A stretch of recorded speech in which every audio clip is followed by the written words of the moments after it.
গাড়ি ঠিকঠাক চলে আসছে।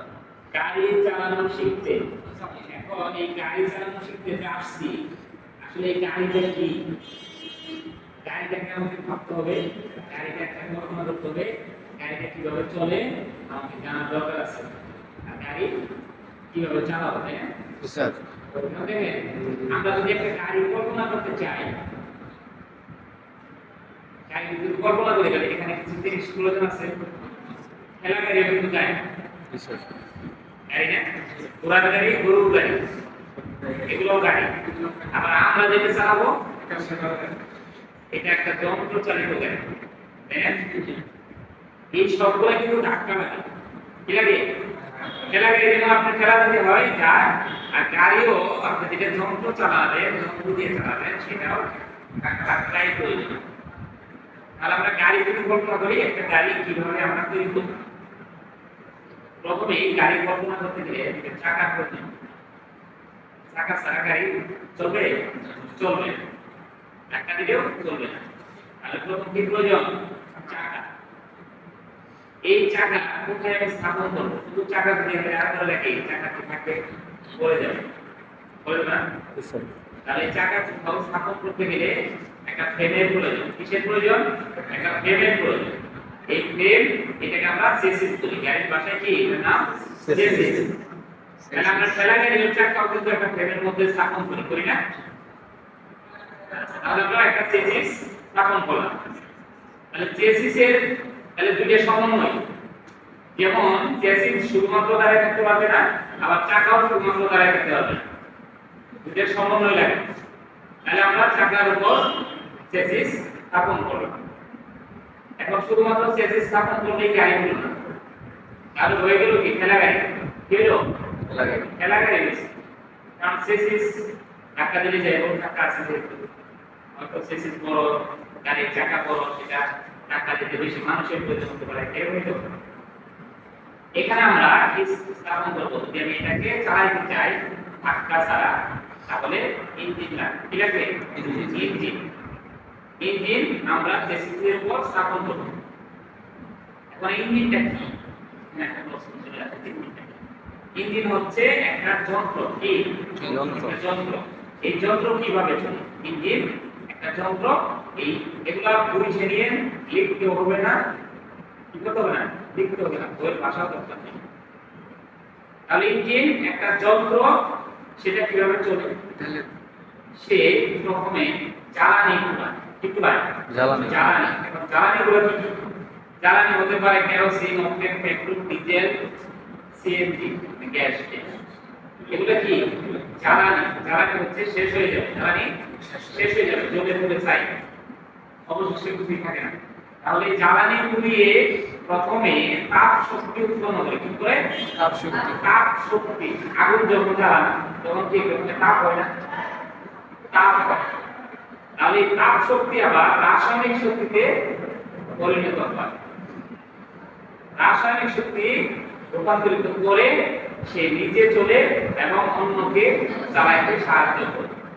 তখন কি করলো? জ্বালানি পুরাইলো, তাপ হলো, তারপর রাসায়নিক হলো, তারপরে সে নিচে চলে। তখন ইঞ্জিন কি করে? নিচে চলে। ইঞ্জিন ঘুরে না? স্টার্ট করলে ইঞ্জিন ঘুরে, ইঞ্জিন চলে। চলানোর পরে সে আবার অন্যকে ধাক্কা দেয়, অন্যকে চালায়। তাহলে সেটাই হচ্ছে একটা ইঞ্জিন। বুঝা গেছে? স্যার ইঞ্জিন সম্পর্কে যদি কেউ প্রশ্ন করে, ইঞ্জিন কি, এইভাবে উত্তর দিয়ে দেবে। ক্লিয়ার? এরপরে আমরা ইঞ্জিন স্থাপন করলাম, শুধুমাত্র ইঞ্জিন চেসিস চাকা স্থাপন করলাম। এখানে ইঞ্জিন স্টার্ট করলে চেসিস চাকা চলবে। কি করবে? চলবে। কিন্তু তারপরেও আমরা একদম পরিপূর্ণ গাড়ি আমরা কল্পনা করতে পারি। সেইখানে আমি যে এই যে যখন ইঞ্জিন স্থাপন করলাম, এই গাড়ি ইঞ্জিন কি নিজে অন হতে পারবো? ইঞ্জিনের শক্তি আছে নিজে অন হতে। অন হওয়ার জন্য একজন মানুষের প্রয়োজন আছে, তাহলে চালকের প্রয়োজন আছে। ইঞ্জিন অন হবে না, সে নিজে অফ হবে না, তাহলে একজন অপারেটর দরকার আছে, একজন চালকের প্রয়োজন আছে। তাহলে চালক বসার জন্য একটা সিট, বসার একটা আসন দরকার। তাহলে বসলো, চালকের আসন একটা দিলাম, কিন্তু আসন দেওয়ার পরে চালক বসে একটা চেসিস চালায় একটা কোনো দিতে পারে, ঠিক আছে, কিন্তু সেটা কি নিরাপদ?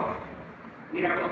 তাহলে একজন চালক নিরাপদে যেন বসতে পারে, তাকে যেন এই বাইরের আলো বাতাস সবকিছু থেকে সে নিরাপদে থাকতে পারে, নিরাপদে গাড়ি চালাতে পারে। তাহলে একটা ক্যাবিন দরকার, কি দরকার? Cabin. ক্যাবিন, একটা ঘরের প্রয়োজন সেখানে। আমার গায়ে যদি বাতাসের সাথে ধুলোবালু কণা এগুলো লাগে, আমি নিরাপদে গাড়ি চালাতে পারবো। আর গাড়ি নিরাপদে চালানোর জন্য আমাকে সেফটির জন্য কি দরকার? একটা নিরাপদ ঘর দরকার, ক্যাবিন দিয়ে। তাহলে আমি ক্যাবিন স্থাপন করলাম, স্থাপন করার পরে আমি গাড়ি চালাতে পারবো, আমি নিরাপদ। কিন্তু সেটা যদি আমার বয়স মানুষ লাগে যাত্রী নিয়ে গেলি, তাহলে আরো কিছু আমার কি বডি স্থাপন করা দরকার। যদি যাত্রী লাগা হয় তাহলে সিট লাগবে। আর যদি মালবাহী হয় তাহলে একটা খোলা বডি দরকার আছে না? আর আমরা পিছনে এই বডি স্থাপন করবো, তাহলে সেটাকে আইন দিয়ে আমরা বিতরণ করি, একটা মালবাহী একটা যাত্রী। তাহলে মালামাল অথবা যাত্রী এক জায়গা থেকে আরেক জায়গায় স্থানান্তরিত অথবা পৌঁছে দেওয়ার মানে হচ্ছে কি একটা গাড়ি। বুঝেছে? ইঞ্জিন এবং গাড়ি ক্লিয়ার?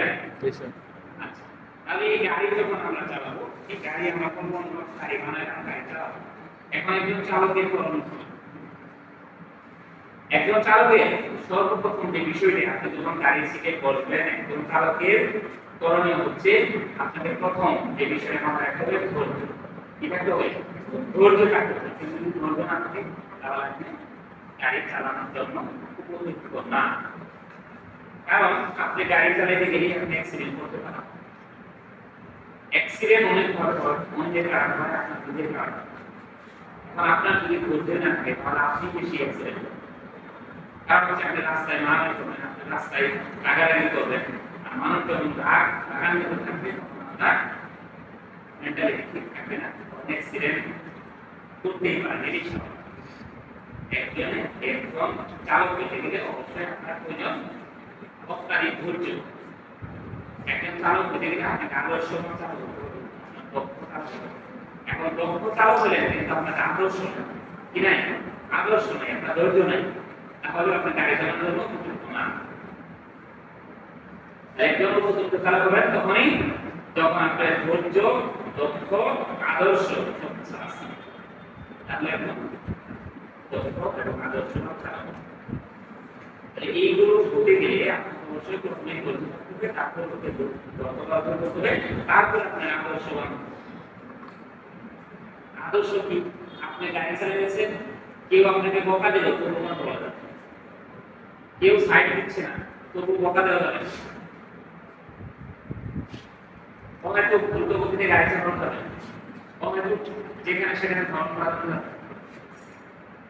এগুলো হচ্ছে আদর্শ, চালকের আদর্শ। এবং যাত্রীর সাথে খারাপ আচরণ করা যাবে না। আপনার গাড়িতে যারা স্টাফ আপনাকে কন্ডাক্টর ড্রাইভার তাদের সাথে খারাপ আচরণ করা যাবে না, অন্য চালকের সাথে আচরণ খারাপ করা যাবে না। এগুলো যদি এবং সমস্ত ট্রাফিক রুলস আইন মেনে চলবে তাহলে আপনি একদম আদর্শ চালক। আমরা কি হবো? আদর্শ চালক হবো। আমরা বলবো আদর্শ চালক। তাহলে